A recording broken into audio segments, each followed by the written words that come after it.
Oui, alors après, j'avais insisté sur le rapport de force à gagner en début de match, ce qu'on avait fait contre Guingamp, parce qu'on avait fait une bonne entame de match. On avait eu deux occasions assez rapidement, et puis le match de Sochaux qui avait été bon aussi.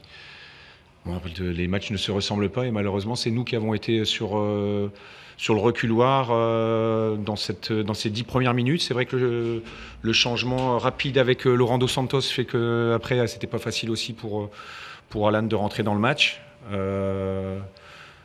Donc oui, il y a une entame de match qui est difficile, et puis ce deuxième but qui vient dans un temps faible. Donc, euh, donc c'est vrai que l'entame, c'est vrai qu'il avait fallu, c'est presque au bout d'une demi-heure finalement qu'on a sorti qu'on a tiré notre épingle du jeu. Et ensuite, on a fait une très très bonne deuxième mi-temps. C'est ça, un constat qui revient souvent. Vous savez réagir, mais à chaque fois, bien que vous attendiez d'être mené pour enfin vous libérer. Comment ça s'explique? Est-ce que là, ce soir, c'est quoi à chaque Ouais, fois après, c'est pas complètement ça, hein, Julien. C'est vrai que là, en Guingamp, on menait au score 1-0. Sochaux, on menait au score 1-0. Il y a eu des faits de jeu qui ont fait qu'après, on se soit retrouvé en infériorité numérique. Donc, si on doit parler de mener au score, c'était sur le match du PFC, où finalement, on a été rapidement mené 3-0. Après, il y a une deuxième mi-temps qui avait été intéressante. Donc, peut-être se rapprocher de ce match-là. Mais on n'a pas non plus été. On a réussi à tenir par rapport à ce match de PFC où on a encaissé que 2 buts, là, je dirais, par rapport à Paris. Et c'était ça, c'était surtout un moment ne pas se contenter de cette première mi-temps. Et puis, oui, là, il fallait réagir. Là, il fallait réagir. Les joueurs ont réagi, mais c'est pas, évidemment, c'est pas suffisant. C'est pas Alors, suffisant. c'est vrai que c'est pas tous les matchs, mais c'est quand même quelque chose qui revient, même quand c'était Olivier Guégan. Est-ce que vous arrivez à expliquer pourquoi, une fois de temps en temps, tous les trois quatre matchs, l'entame elle est mauvaise? Non, on va évidemment, enfin, c'est difficile à chaud de pouvoir analyser. Là, on regardera la vidéo là, dans l'avion tout à l'heure. Euh, Nîmes était dans le même cas de figure que nous en plus, hein. C'était une équipe qui n'avait pas joué depuis 3 semaines, donc il pouvait avoir une sorte de léthargie ou un manque de rythme pour les deux équipes. Nîmes a été mieux, mais c'est vraiment nous qui avons donné le bâton pour se faire battre quoi, aussi sur ce début de match. Donc sans doute une explication peut-être donnée oui, par ce manque de rythme. À voir, enfin, à analyser à froid en fait. Ouais. Parce que sur la deuxième mi-temps, vous partez avec des regrets, là, clairement. Il y avait moyen d'égaliser. Comment vous Oui, l'avez montré? oui. Alors c'est vrai que sur cette deuxième mi-temps, on a donné tout ce qu'on pouvait donner, je pense. Donc c'était ça, là, c'était le but, c'était aussi de s'engager, qu'il y ait un engagement de chacun, de tous, quel que soit le statut, aussi sur cette deuxième mi-temps, de donner le meilleur de soi-même, et ce qui a été fait, avec du déchet, mais au moins sur la deuxième mi-temps, on peut avoir des motifs de satisfaction. Euh, mais c'est sûr qu'on ne peut pas se contenter de ça. Heureusement, heureusement, enfin voilà, on a la chance d'avoir un match dans 3 jours pour nous permettre de montrer que ce vrai visage, c'est celui de la deuxième mi-temps. Donc il faut se préparer, bien récupérer et dès demain se focaliser sur le match de Nancy. Laurent Dos Santos, c'est quoi? Il s'est claqué en début de match? Oui, ça doit être les ischios. Ouais. Il y a eu du mouvement aussi ces dernières 24 heures. Hier, tu nous disais qu'il n'y avait rien. Ça s'est joué dans l'après-midi? C'est même pas dans l'après-midi en fait. Ouais. Enfin, je suis même pas sûr que ce soit validé avec la signature. Enfin, il devait avoir comment dire, une visite médicale, donc il devait confirmer. Après, je pense que ça doit se passer.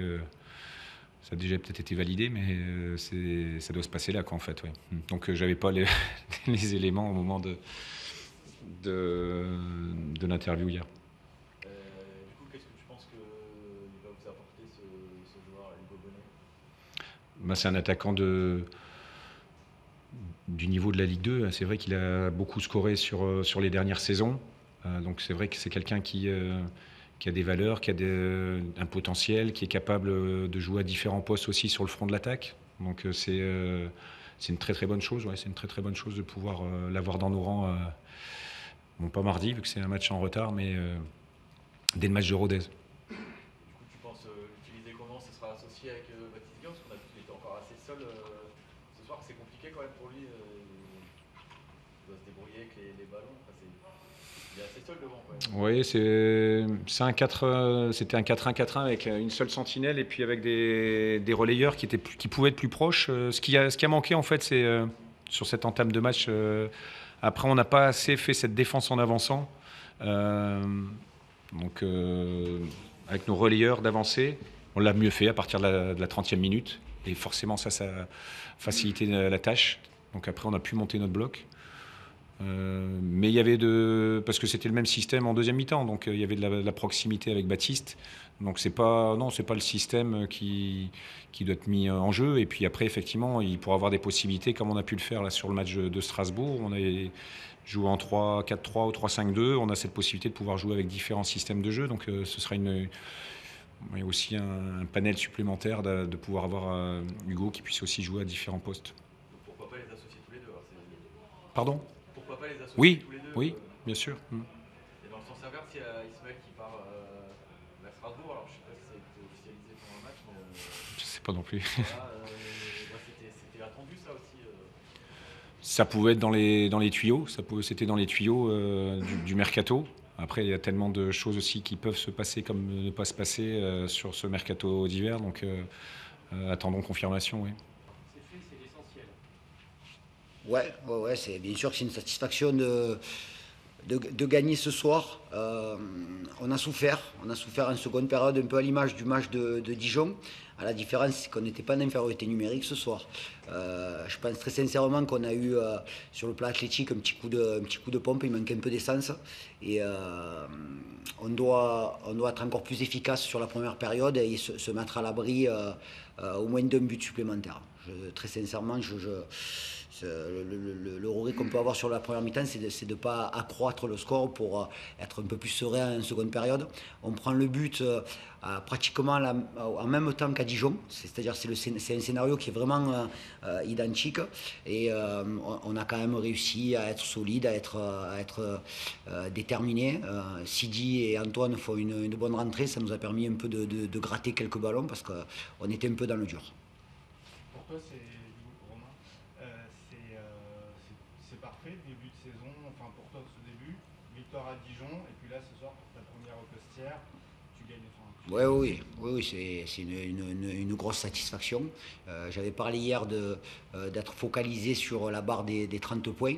Elle est accessible dès mardi, donc je souhaite de tout cœur qu'on puisse atteindre cette barre mardi soir. Voilà, donc effectivement c'est un très bon début et il faut continuer, quoi. Et sur ta première ici au Costières, comment tu t'es... Je me suis bien senti, ça va, ouais, ça va. C'est vrai que c'est un peu bizarre d'avoir le banc qui est dans la tribune. J'étais très loin du staff, donc c'est des repères à prendre et j'ai fait pas mal d'allers-retours, donc je n'ai pas calculé mes mètres, mais j'ai dû en faire pas mal.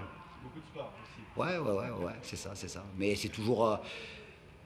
quand on gagne un match, c'est toujours agréable. Même si dans le contenu, on a manqué de maîtrise, on aurait dû mettre un peu plus de liant dans le jeu. Mais après, c'est des réglages à apporter. Et les réglages sont toujours plus faciles à apporter quand on sort d'une victoire. Le message, il est plus audible. Tu vois, c'est quand même sur ce côté solidaire. Donc en deuxième mi-temps, ton équipe a suivi, certes, mais c'est pas désunie. C'est que tu recherches aussi ce côté. Bien sûr, ouais, bien sûr. Ben, c'est l'idée. Alors ça peut pas être utopique, hein, c'est de coller aux valeurs du club.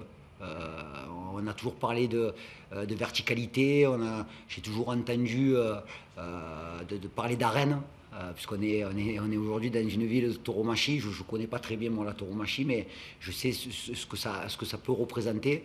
Et l'idée aussi, c'est de faire des bons matchs, de gagner des matchs pour justement renouer et communier avec le public. Avec des victoires, ça viendra plus rapidement. Ouais, bien sûr, c'est toujours plus facile quand on gagne de donner du plaisir et de faire revenir les gens. C'est toujours plus facile. Mettre la pression d'entrée, c'était le consigne passé justement. Ouais. C'est très gros début de match. Ouais, c'est. Alors après, ça se passe pas toujours comme on le souhaite, mais effectivement, on avait décidé de jouer chez eux, d'être bon sur les seconds ballons, de mettre de la verticalité, de prendre des risques. On a eu de la réussite sur le penalty, quoi. Il fallait l'obtenir le penalty, mais c'est toujours bien de débloquer le match rapidement, même si effectivement on a souffert. On a souffert sur à partir du moment où ils ont marqué, on a eu un petit moment de flottement et le rééquilibrage rééquilibrage avec Sidi qui s'est mis devant la défense, ça a permis justement d'éviter les ballons longs qui jouaient dans un premier temps sur Baptiste Guillaume et après sur le jeune attaquant qui est rentré, qui était dans le même profil que Baptiste Guillaume. Il fallait qu'on soit présent dans le domaine aérien et sur les seconds ballons. C'est là où on aurait pu être en difficulté. Au-delà du score, c'est forcément bien de mener 2-0 après un quart d'heure, ou c'est pas forcément un avantage? J'ai pas compris, excusez-moi, j'ai pas entendu. Au-delà du score, Ouais, mener 2-0 ouais, après un quart d'heure de jeu, ouais. est-ce que c'est forcément facile à gérer après? C'est mieux de mener 2-0 que d'être mené 2-0. On connaît, on parle souvent de l'importance du troisième but. Idéalement, ce troisième but, on aurait dû le marquer. Et le fait que le VAFC réduise le score en début de seconde période, donc automatiquement, on se met dans une situation où on sait qu'il va falloir défendre. On a souffert et malgré tout, on a des situations de transition où on doit être encore plus efficace. Donc, on a manqué un peu de réalisme sur nos situations de contre. Vous avez senti que vous avez vraiment pioché en seconde période ou... Ouais, on a pioché. Il ne faut pas avoir peur de le dire, mais au vu des circonstances, ça a été pareil pour VA. C'est-à-dire que VA, ils ont eu du mal à rentrer dans le match et ils ont mieux fini. Nous, on est bien rentré dans le match et après, sur le plan athlétique, on a eu un petit creux, mais c'est tout à fait logique. Quand on sait qu'il y a des joueurs qui ont intégré le collectif, c'était à dose homopathique qu'on les récupérait, donc on savait qu'on aurait des difficultés sur la durée et l'idée, c'était justement de bien entamer le match pour essayer de scorer rapidement. Mais on va avoir le temps de récupérer tout ce Oui. problème. Ouais. Mais là, par contre, tu vas enchaîner 3 jours après à Pau. Ouais. Voilà, vous êtes resté 3 semaines sans jouer, et là, donc 2 matchs en 3 jours, 4 jours. Ouais, C'est ouais. un changement de rythme total. Ouais, il va falloir déjà bien récupérer, puis peut-être amener du sang frais dans l'équipe. On en discutera dès demain avec le staff. Ce qui est important dans ces séries de matchs et au-delà de ça, on essaie de fédérer et de concerner tout le monde. Donc là, on se retrouve dans une situation où on va jouer des matchs rapprochés. Donc on va avoir besoin de tout le monde et de tous les joueurs qui font partie de l'effectif et qui sont concernés par le Nîmes Olympique. Un mot du jeune Ponceau, Ouais. son match C'est bien, il fait des bonnes choses, il se déplace bien, il est bon dans le jeu de déviation, il est capable de bien combiner avec l'attaquant, et puis il sort d'un match encore où il marque, donc ça fait 2 buts en 2 matchs, donc c'est très bien pour un garçon qui a connu un peu des difficultés en première partie de saison, donc c'est toujours bien de trouver des joueurs qui, grâce à leur performance et le fait de marquer, ça fait toujours du bien à la tête. L'idée, c'était Qu'est-ce que de tu faire as un 10. Nouvelle question. Qu'est-ce que tu as pensé, Nicolas, de la façon dont l'équipe a défendu? Parce que préserver un score, c'est jamais évident. Ouais. Est-ce que ça t'a plu? Ouais, globalement, les 4 de derrière, particulièrement, ont fait preuve d'abnégation. Ils ont gagné beaucoup de duels dans l'axe et même nos 2 latéraux ont gagné beaucoup de duels. Ouais, abnégation, c'est bien, solidarité, abnégation et l'envie de gagner des duels. Pour un défenseur, c'est toujours un plaisir de gagner un duel. Ça doit être le fond de commerce d'un défenseur, d'être bon dans les duels.